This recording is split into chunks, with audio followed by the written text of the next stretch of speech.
Pengertian audit produksi. Audit produksi dan operasi melakukan penilaian secara komprehensif terhadap keseluruhan fungsi audit produksi dan operasi untuk menentukan apakah fungsi ini telah berjalan dengan memuaskan, yaitu 3E, ekonomis, efektif, dan efisien. Audit ini dilakukan tidak hanya terbatas pada unit produksi, tetapi juga berlaku untuk keseluruhan proses produksi dan operasi. Audit ini juga berperan melengkapi fungsi pengendalian kualitas. Beberapa alasan yang mendasari perlunya dilakukan audit seperti 1. Proses produksi dan operasi harus berjalan sesuai dengan prosedur yang telah ditetapkan. Kedua, kekurangan atau kelebihan yang terjadi harus ditemukan sehingga dapat diperbaiki. Ketiga, konsistensi berjalannya proses harus diungkapkan. Keempat, pendekatan proaktif harus menjadi dasar dalam peningkatan proses. Kelima, berjalannya tindak korektif harus mendapat dorongan dan dukungan dari berbagai pihak yang terkait. Kemudian, ada prinsip-prinsip umum audit, yaitu tujuan utama audit adalah untuk menentukan apakah proses produksi dan operasi yang berjalan saat ini telah sesuai dengan kriteria yang telah ditetapkan, untuk memastikan bahwa produk yang dihasilkan konsisten dengan standar kualitas yang telah ditetapkan sesuai, serta mengidentifikasi wilayah bagian yang masih memerlukan perbaikan. Selanjutnya ada auditor harus secara objektif dan sistematis mengumpulkan dan menganalisis data yang cukup dan relevan sebagai dasar penilaian terhadap ketaatan permasalahan perusahaan dalam menerapkan kriteria yang telah ditetapkan. Dan yang ketiga, ada auditor harus mengklasifikasikan ketidaksesuaian yang terjadi antara aktivitas produksi dan operasi dengan kebutuhan kriteria standar yang telah ditetapkan oleh perusahaan dan membuat rekomendasi untuk sebuah perbaikan. Selanjutnya adalah tujuan audit. Tujuan audit dalam perusahaan memiliki 7 tujuan, yaitu 1. Apakah produk yang dihasilkan oleh perusahaan telah mencerminkan kebutuhan pelanggan atau pasar? Yang kedua, apakah strategi serta rencana produksi dan operasi sudah secara cermat menghubungkan antara kebutuhan pelanggan untuk memuaskan kebutuhan pelanggan dan ketersediaan sumber daya serta fasilitas yang telah dimiliki oleh perusahaan? Ketiga, apakah strategi rencana produksi dan operasi telah mempertimbangkan kelemahan-kelemahan internal serta ancaman-ancaman lingkungan eksternal, yaitu peluang yang dimiliki perusahaan? Dan keempat adalah, apakah pemeliharaan dan perbaikan fasilitas produksi dan operasi telah berjalan sesuai dengan jadwal yang telah ditetapkan dalam mendukung dihasilkannya produksi yang sesuai dengan kualitas, kuantitas, dan waktu yang telah ditetapkan oleh perusahaan. Yang keempat, apakah proses transformasi telah berjalan secara efektif dan efisien? Yang kelima, apakah penempatan fasilitas produksi dan operasi telah mendukung berjalannya proses secara ekonomis, efektif, dan efisien? Dan yang terakhir, apakah setiap bagian yang terlibat dalam proses produksi dan operasi telah melaksanakan aktivitasnya sesuai dengan ketentuan serta aturan yang telah ditetapkan perusahaan? Selanjutnya kita masuk ke manfaat audit. Yang pertama, dapat memberikan gambaran kepada pihak yang berkepentingan tentang ketaatan dan kemampuan fungsi produksi dan operasi dalam menerapkan kebijakan serta strategi yang telah ditetapkan. Yang kedua, dapat memberikan informasi tentang usaha-usaha perbaikan proses produksi dan operasi yang telah dilakukan perusahaan serta hambatan-hambatan yang dihadapi. Yang ketiga, dapat menentukan area permasalahan yang masih dihadapi dalam mencapai tujuan produksi dan operasi serta tujuan perusahaan secara keseluruhan.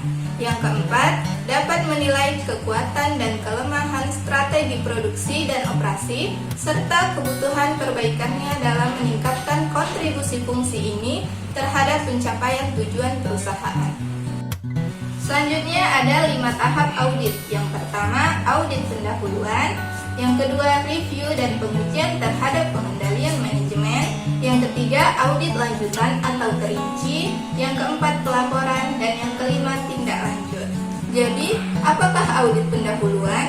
Audit pendahuluan diawali dengan perkenalan antara pihak auditor dengan organisasi audit.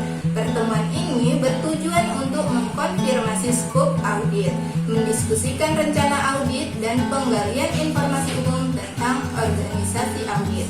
Objek yang diaudit, mengenal lebih lanjut kondisi perusahaan dan prosedur yang ditetapkan pada proses produksi dan operasi. Berikutnya, di sini ada review dan pengujian terhadap pengendalian manajemen, di mana auditor melakukan review dan pengujian terhadap beberapa perubahan yang terjadi pada struktur perusahaan, sistem manajemen kualitas, fasilitas yang digunakan, atau personalia kunci dalam perusahaan sejak hasil audit terakhir. Berdasarkan data yang diperoleh pada audit pendahuluan, auditor melakukan penilaian terhadap tujuan utama produksi dan operasi serta variabel-variabel yang mempengaruhinya. Variabel-variabel ini meliputi berbagai kebijakan dan peraturan yang telah ditetapkan untuk setiap program atau aktivitas, praktik yang sehat, dokumentasi yang memadai, dan ketersediaan sumber daya yang dibutuhkan dalam menunjang usaha pencapaian tujuan tersebut. Berikutnya ada auditor lanjutan atau terinci, di mana auditor melakukan audit yang lebih dalam dan pengembangan terutama terhadap fasilitas, prosedur, catatan yang berkaitan dengan produksi dan operasi. Konfirmasi kepada pihak perusahaan selama audit dilakukan untuk mendapatkan penjelasan dari pejabat yang berwenang tentang adanya hal-hal yang merupakan kelemahan yang ditemukan auditor. Di samping itu, analisis terhadap hubungan kapabilitas potensial yang dimiliki dan utilasi kapabilitas tersebut di dalam perusahaan sangat penting dalam proses audit. Berikutnya ada pelaporan. Pelaporan menyangkut penyajian hasil audit kepada pihak-pihak yang berkepentingan terhadap hasil audit tersebut. Laporan audit disajikan dengan format yang pertama, informasi latar belakang. Latar belakang ini menyajikan gambaran umum fungsi produksi dan operasi dari perusahaan yang diaudit, tujuan dan strategi pencapaiannya, serta ketersediaan sumber daya yang mendukung keberhasilan implementasi strategi tersebut. Yang kedua, kesimpulan audit dan ringkasan temuan audit, di mana kesimpulan audit tersebut menyajikan kesimpulan atas hasil audit yang telah dilakukan auditor dan ringkasan temuan audit sebagai pendukung kesimpulan yang dibuat. Yang ketiga, rumusan rekomendasi. Rumusan rekomendasi menyajikan rekomendasi yang diajukan auditor sebagai alternatif solusi atas kekurangan yang masih terjadi. Dan yang terakhir ada ruang lingkup audit, di mana ruang lingkup audit menjelaskan tentang cakupan atau luas audit yang dilakukan sesuai dengan penguasaan yang diterima dengan pemberi tugas audit. Yang terakhir ada tindak lanjut. Rekomendasi yang disajikan auditor dalam laporannya merupakan alternatif perbaikan yang ditawarkan untuk meningkatkan berbagai kelemahan yang masih terjadi pada perusahaan. Tindak lanjut yang dilakukan merupakan bentuk komitmen manajemen untuk menjadikan organisasinya menjadi lebih baik dari yang sebelumnya. Dalam rangka perbaikan ini, auditor mendampingi manajemen dalam merencanakan, melaksanakan, dan mengendalikan program-program perbaikan yang dilakukan agar dapat mencapai tujuannya secara efektif dan efisien. Baiklah, sekarang kita masuk ke dalam contoh studi kasus, yang mana kelompok kami mengambil studi kasus audit manajemen atas fungsi produksi pada PT PN 4 Kayu Aro Kerinci Jambi, di mana masalah atas fungsi produksi pada PT PN Nusantara 6 Kayu Aro Jambi adalah ada 7 permasalahan, di mana 1. Jadwal induk produksi, di mana permasalahan di bagian peralatan fasilitator produksi, kemampuan maksimal peralatan dan fasilitator produksi mengolah bahan baku menjadi teh kering di tahun 2011 sebesar 25.750.000 kg. Hanya saja terrealisasi sebesar 18.893.836 kg. Biaya perawatan dan peralatan fasilitas produksi tetap sama, walaupun fasilitas produksi jauh di bawah target yang ditetapkan. Yang kedua adalah aktivitas perolehan bahan baku, yang mana permasalahan ini terjadi yaitu untuk memenuhi target bahan baku yang diterima yang telah dirancanakan.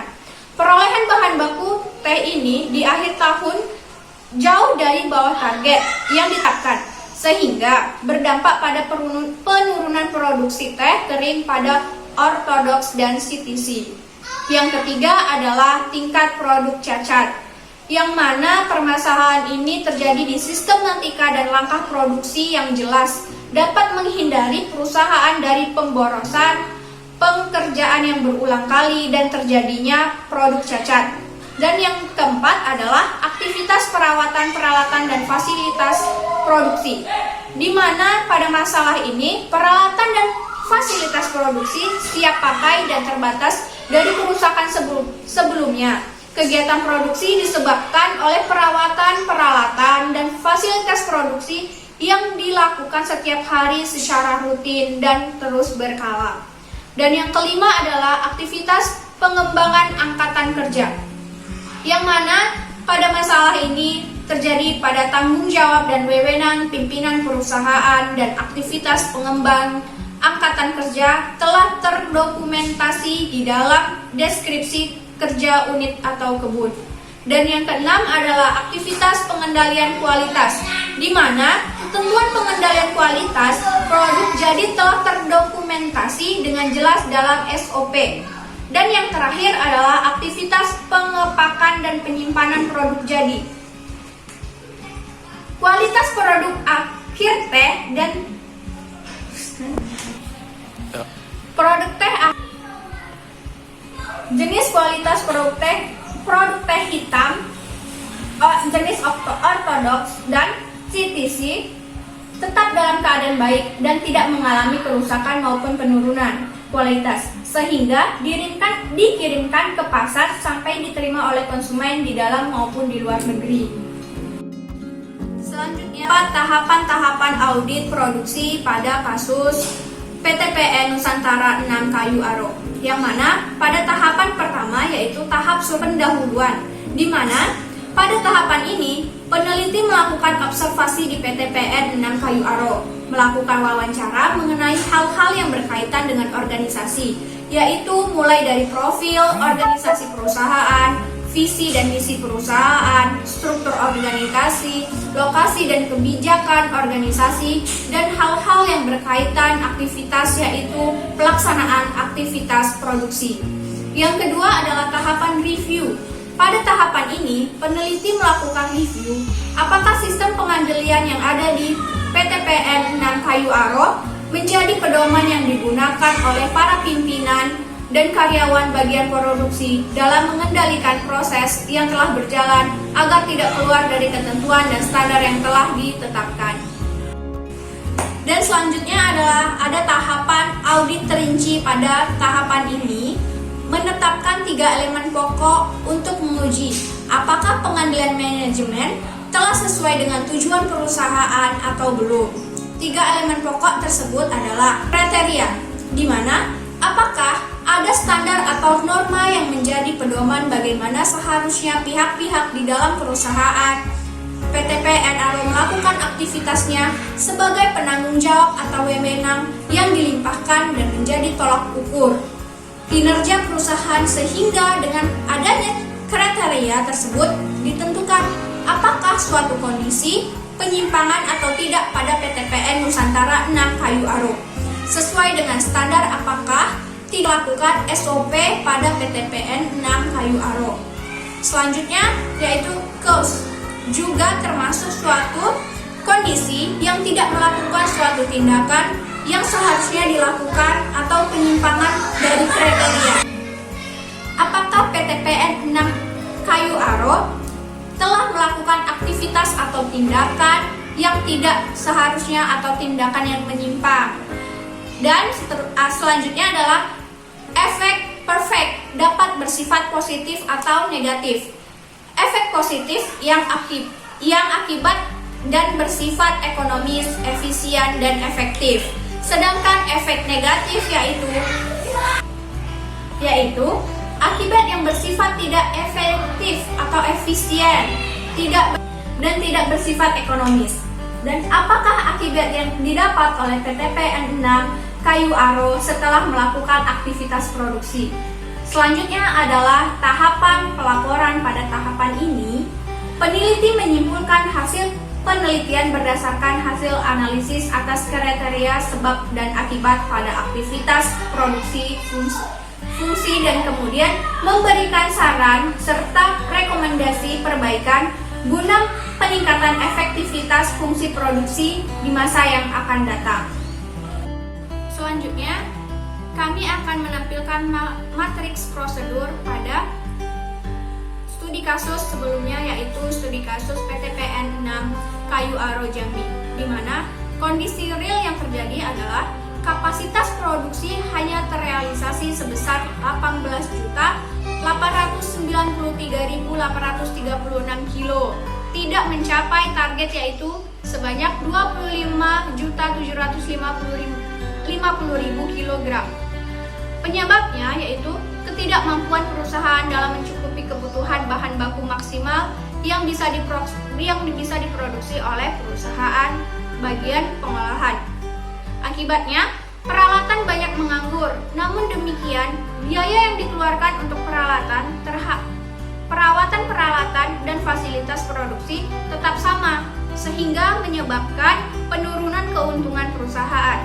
Dan SOP yang diselenggarakan yaitu: pertama, jam kerja bagian pengolahan dilakukan selama Selasa sampai Minggu.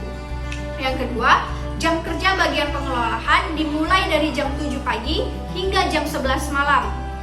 Yang ketiga, di setiap hari Senin tidak ada kegiatan pengolahan produksi, dikarenakan pada hari Minggunya tidak ada kegiatan pemetikan pucuk bunga teh. Kondisi realnya, perusahaan mengalami kesulitan untuk memenuhi target bahan baku yang telah direncanakan. Penyebabnya, yang pertama ada replanting yang membutuhkan waktu yang lama. Kedua, pemangkasan tanaman yang tidak menghasilkan pucuk teh selama 3 bulan. Yang ketiga, pengaruh cuaca dan hama tanaman. Yang keempat, usia tanaman yang kurang produktif. Akibatnya, produksi teh jadi ortodoks dan CTC, tidak sesuai dengan target yang direncanakan. Untuk SOP-nya, Standar Operasional Prosedur Surat Edaran Nomor 0607-3E-08-2010. Selanjutnya, kondisi realnya ada upaya pengendalian terjadinya produk cacat yang dilakukan oleh PTPN 6 Kayu Aro telah berjalan dengan sangat baik dan efektif.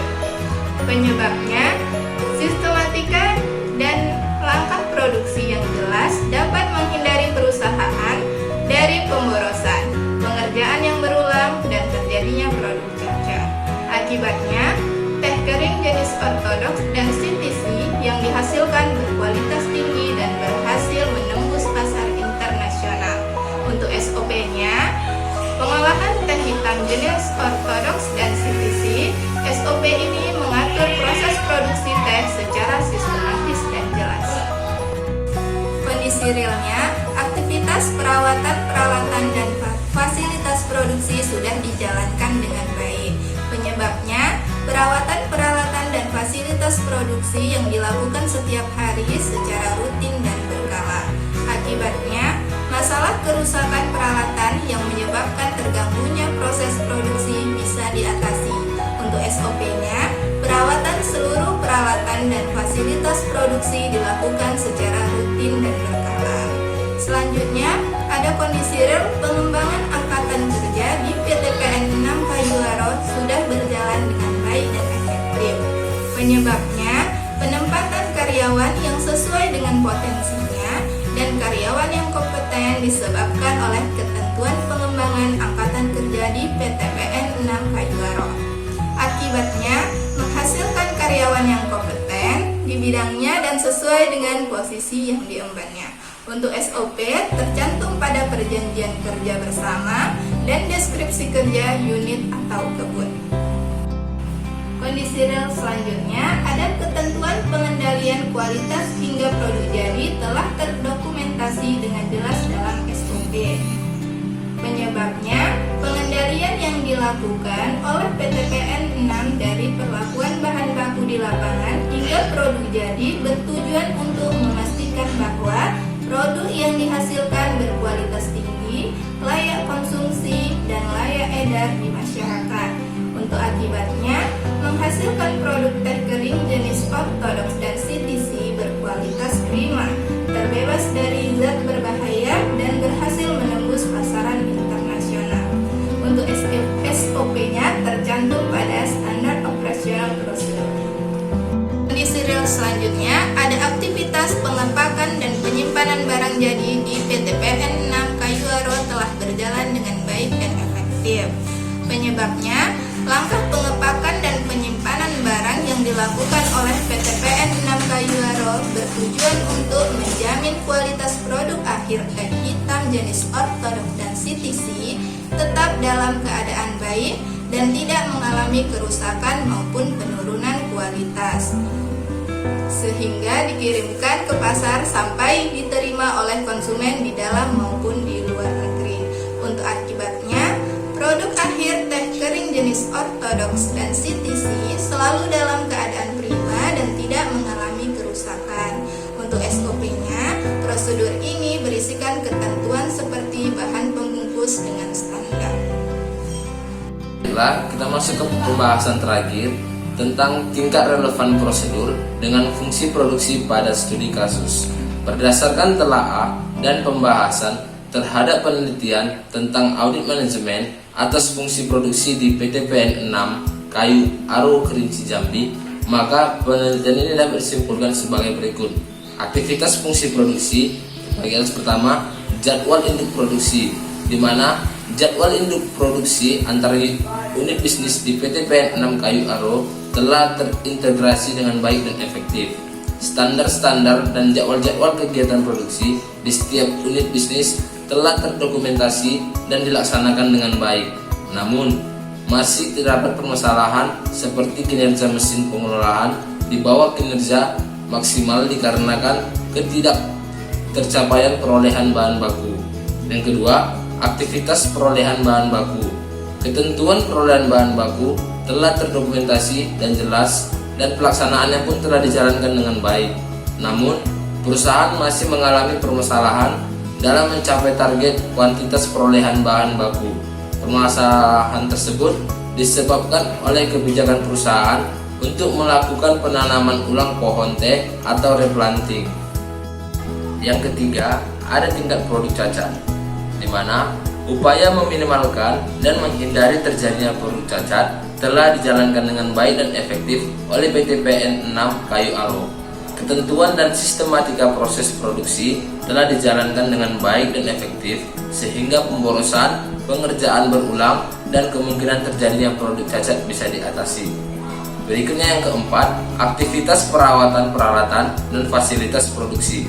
Aktivitas peralatan dan fasilitas produksi telah berjalan secara efektif. Perawatan berkala, pengecekan mesin sebelum operasi, pembersihan mesin setelah digunakan, pengecekan seluruh peralatan dan fasilitas produksi di setiap awal minggu telah dilaksanakan dengan baik. Berikutnya yang kelima, aktivitas pengembangan angkatan kerja, di mana tugas dan tanggung jawab pimpinan perusahaan seperti senior manager, kepala pabrik, kepala gudang, dan kepala dinas teknik untuk meningkatkan kemampuan kinerja, pengetahuan, menempatkan karyawan secara efektif dan efisien, pemberian pelatihan kepada bawahannya telah dilaksanakan dengan baik dan telah terdokumentasi dalam deskripsi kerja unit atau kebun. Yang keenam, aktivitas pengendalian kualitas. Standar operasional prosedur atau SOP yang lengkap dan ketat yang ditetapkan oleh perusahaan telah dilaksanakan dengan baik dan efektif. Ketentuan perusahaan mengenai bahan baku yang harus segera dikirim ke pabrik dalam rentang waktu maksimal 3 jam, pengujian contoh bahan baku yang layak produksi, hingga proses penanganan bahan baku yang tercecer telah dilaksanakan secara baik. Berikutnya, aktivitas pengepakan dan penyimpangan barang jadi. Ketentuan pengepakan yang ditetapkan perusahaan seperti standar pembungkus yang harus berstandar T2, kandungan air pada bottom parent, penimbangan ulang, penyablonan, dan identitas pada pembungkus, penumpukan paper sack secara menyilang, hingga pengiriman ke bagian pemasaran telah dilaksanakan secara baik dan efektif. Dan yang terakhir, ada pencapaian efektivitas aktivitas fungsi produksi. Pengelolaan aktivitas fungsi produksi di PT PN 6 Kayu Aro secara keseluruhan telah berjalan secara efektif. Namun demikian, perusahaan masih mengalami kendala dalam memenuhi target kebutuhan bahan baku yang ditetapkan. Masalah pemenuhan target kebutuhan bahan baku disebabkan oleh beberapa hal, diantaranya adalah replanting, pemangkasan, pengaruh cuaca dan hama tanaman, dan usia tanaman yang sudah tua yang tidak produktif lagi dalam menghasilkan pucuk teh yang digunakan sebagai bahan baku. Jadi, dalam hal ini, antara prosedur dengan fungsi produksi dalam studi kasus adalah relevan.